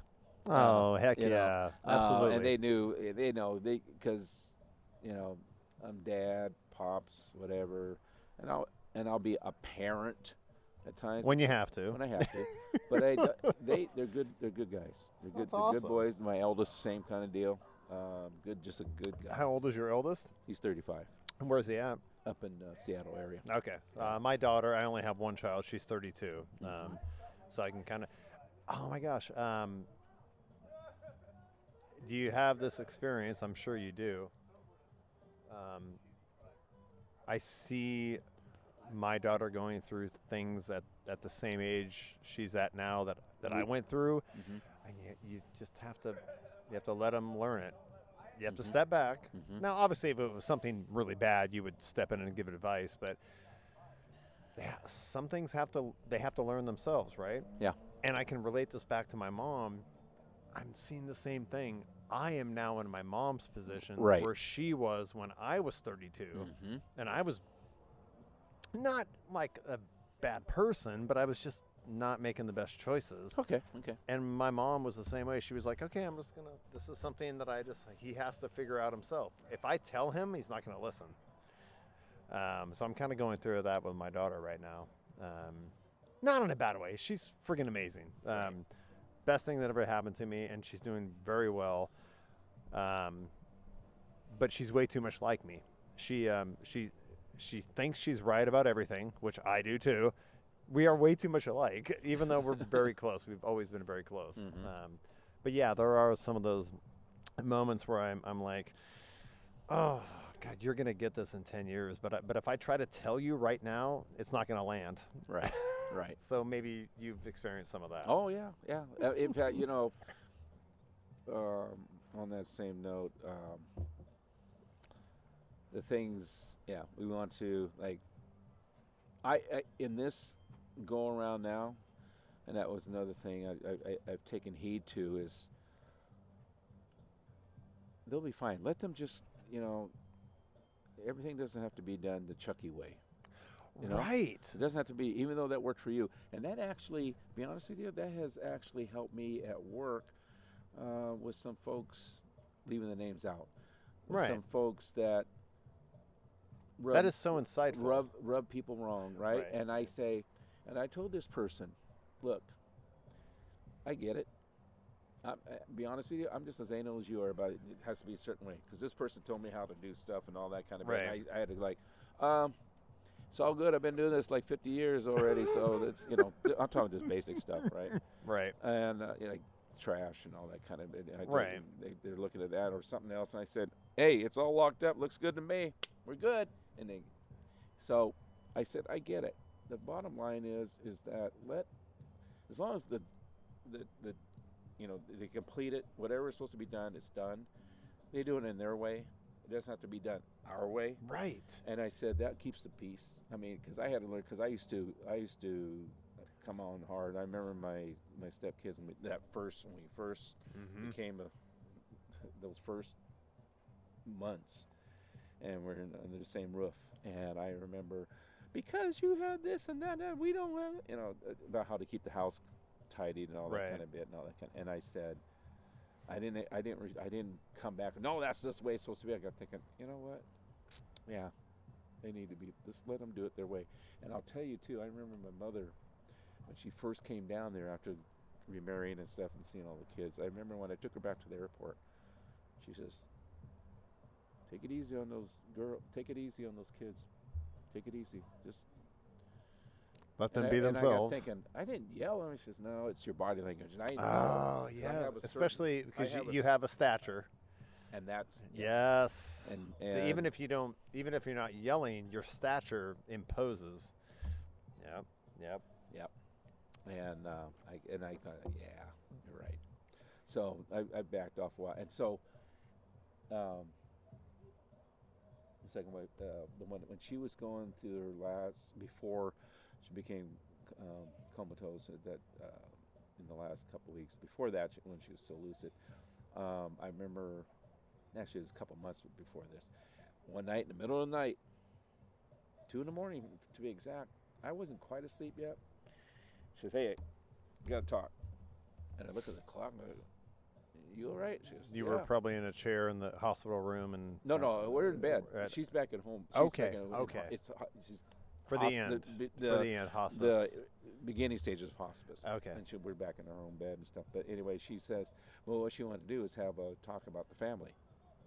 And she actually went through all 9 kids. And she just said, look, I don't want you to get all emotional and I just want you to listen. And so we went through each kid about how to, the expectations. Giving you some advice, some advice, some right? tips. That's all. Yeah. And I just think, okay, good point. Things like, well, you did this with one, try to do this with this other one, that kind of thing. And I've always, like I said, I'm bringing it up because that just like I hit home. And even the last thing she did was about me. She says, look, what I saw and felt when when our friendship turned to what it became later, Right. what I saw, don't hold back. If there's another woman that sees that and wants that same kind of love, don't hold back. And I went, wow. That's an incredible act of selflessness. Yeah. So unselfish. Yeah. And And and people, it's like, you haven't dated her? I said, I don't know what it was. I mean, for the first,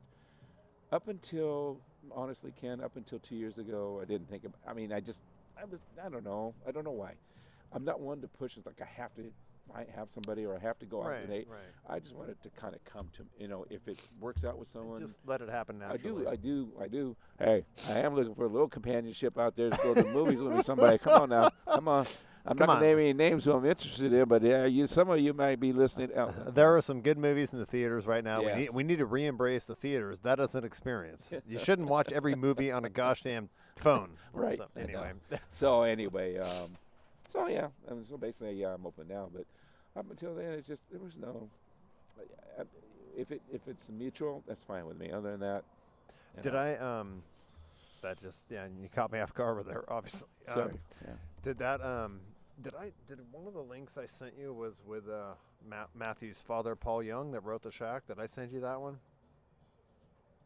I know about. I probably did. But see you it. know the book The I know, Shack, and yeah, they made it the whole into a thing, movie yeah. on Netflix. Yeah. So he was actually my 9th episode. I saw that one. So you saw it I because it saw was that. virtual. It was the only one I've Because done there virtual. were some things he brought up in there, and I went, Holy crap! wow. But he was talking about that a lot of this, and Yeah. and I brought up losing my mother and Yeah. and how I've changed. Everything is more vibrant. I think the phrase I used in that was I feel like an exposed nerve, but not in a bad way. Right. I just feel more and I empathize more and I'm more thoughtful about things. Just want to soak in the experience. You know what I mean? And if I don't know if this fits in there. What we're going through, what we've been going through here recently, in these more wisdom advanced stages. Yes, all you young kids, Yeah. Costco employees, coworkers, our kids, and anybody who randomly watches this, even the guys inside at the bar. Yes, you should pay attention to this part of the podcast because we're going to impart some wisdom from the old guys. The earlier years, 20s, even 30s, the selfishness is still there. Oh, It's like this is what It is so because I got bad. thinking about. I thought, wow, without maybe being intentional. No, it was just happening. I don't think it was intentional. And now I was like, it's not I can care less about myself, but I can care less. It's like I want to make sure. I feel like it's more about having a sense of awareness. Yes. Self-awareness. Yeah.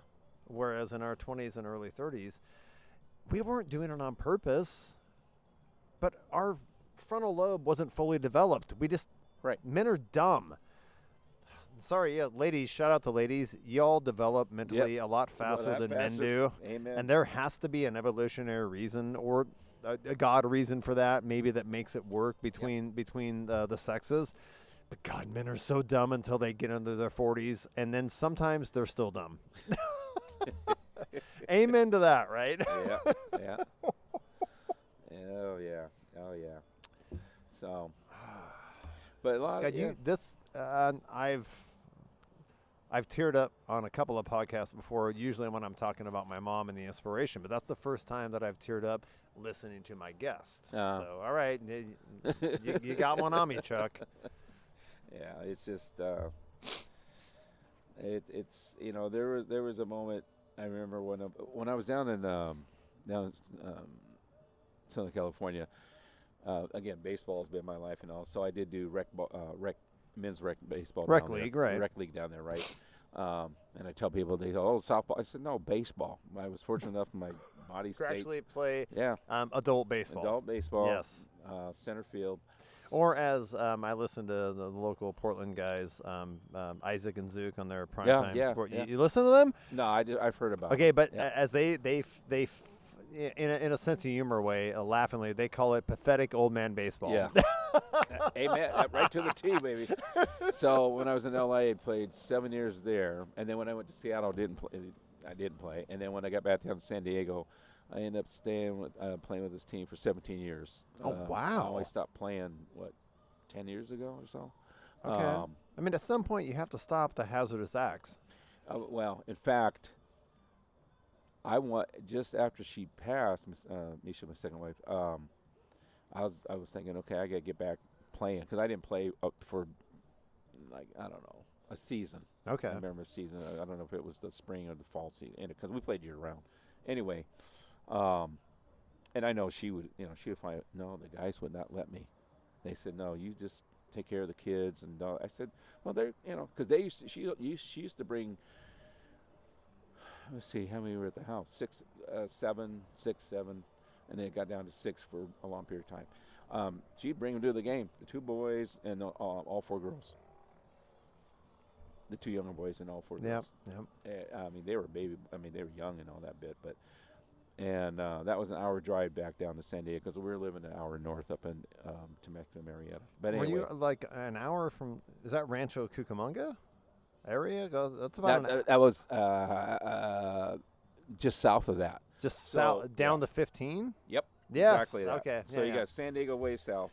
You come up towards, you have Vista, Escondido, keep coming up, and then you have Temecula, Marietta. Yes. That's where we were. Okay. And then you have Riverside County, San Bernardino, Rancho Cucamonga. San Bernardino and Rancho Cucamonga. Yeah, right. That's all right. So that we were in between. I did a stint as a truck driver, so I know that area. That 15. No, got the Well, fucking I lived truck on that- stops in Ontario, California. Those truck stops, the shadiest area ever. So anyway, go ahead. I stopped in there. Some of those. Not Flying J. There's Flying J up here. I forgot what the name was down there. Well, there was a. But I stopped. There was a Flying J. There was a TA. Yes, TA. The TA. That was it. I remember I had to go take a leak in there, and it doesn't mean tits and ass. No. Although it should. Hello. Sorry. I mean, testosterone had to speak up. I got a curse word out of him.